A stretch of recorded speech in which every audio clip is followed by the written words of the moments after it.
የአብይ አህመድ ውሸቶች እንደገና ይቀጥሉና ከ5 ዓመት በፊት የኤርትራ ሰራዊት ትግራይ ውስጥ አልገባም ያሉበትን ንግግራቸውን ሽምጥጥ አድርገውም የካዱበትን ታሪክ ገና በመጀመሪያው ዙር ጦርነቱ ገና ሽሬ ሲያዝ የኤርትራ ሰራዊቱን መግባቱን ሲያነሱ ተደምጠዋል።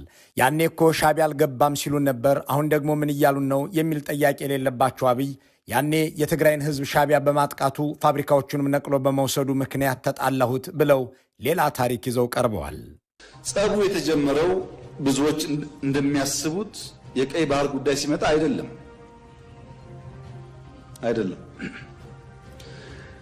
በትግራይ ውጊያ ሲጀመር የመጀመሪያው ዙር ውጊያ ሽሬ ካስለቀቅን በኋላ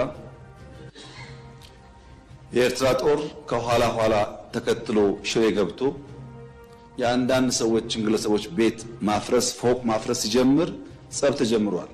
አልተናገርንም እንጂ አክሱም ይዘን ስናልፍ አክሱም ገብቶ ወጣቶች በጅምላ ሲረሽን ጸብ ተፋፍሟል። እንዲህ ያሉት ጠቅላይ ሚኒስትር ከ5 ዓመት በፊት የሚናገሩት ግን ሌላ ነበር። የአክሱም ጽዮን ክብረ በዓል ተሰርዞ በጅምላ ያስጨፈጨፏቸውን ሰዎች ለማስቀበር ርብርብ በሚደረግበት ወቅት እሳቸው ግን በዚሁ ፓርላማ ቀርበው የኤርትራን መንግስት ያመሰግኑ እንጂ የተፋፋመ ጸብ እንዳለ ሲናገሩ አልተደመጡም።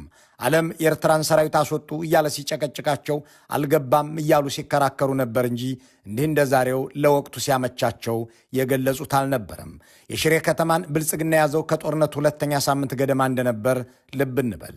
ጦርነቱ በተጀመረ በሁለተኛው ሳምንት ህዳር 21 2013 ራሳቸው ጠቅላይ ሚኒስትሩ በዚሁ ፓርላማ ቀርበው የተናገሩት ከኤርትራ ጋር ለትግራይ ህዝብ ብለን የሽሬና የአክሱም ቤትና ህዝብ ተጎዳ ብለን ጸብ ውስጥ ገባን ብለው ሳይሆን የኤርትራ መንግስት ስላደረክልን እናመሰግንሃለን፣ በጨለማ ከጎናችን ቆመሃል፣ የኤርትራ ሰራዊት ገብቷል እየተባለ የሚነገረው ውሸት ነው፣ የኤርትራን መከላከያ ልብስ የለበሰው የእኛ ሰራዊት ነው፣ መቼም ራቁታችንን አንዋጋም እያሉ የሚናገሩ ሰው ናቸው። እንግዲህ ገና ከመጀመሪያው ጀምሮ የተፋፋመ ጸብ ውስጥ ነበርኩ በማለት ለዚያውም የትግራይ ህዝብ ላይ የደረሰውን ጥፋት ለመከላከል ብለው የተጣሉ ለማስመሰል የሚሞክሩት በተከታታይ በሰጧቸው ማብራሪያዎችም የኤርትራን መንግስት ለማመሰገን ቃል ቸግሯቸው እንደነበር አይዘነጋም።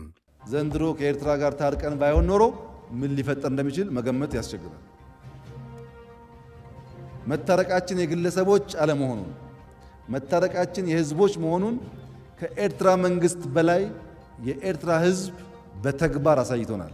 በጣም ነው የምናመሰግነው የኤርትራ ህዝብና መንግስት ስላደረገው ነገር። እንዲህ ያሉትን ሰው ጠቅላይ ሚኒስትሬና መሪዬ ናቸው ብሎ የሚያምን የብልጽግና ምዕመን በግራ ጆሮ የሰማውን በቀኙ ካላፈሰሰው በቀር የኤርትራ ሰራዊት አልገባም የሚለውን ጉዳይ በዚሁ ፓርላማ ላይ ብቻ ሳይሆን የኤርትራን መንግስት እናመሰግንሃለን ብለው የገለጹትም በዚሁ መድረክ ላይ ብቻ ሳይሆን ለተባበሩ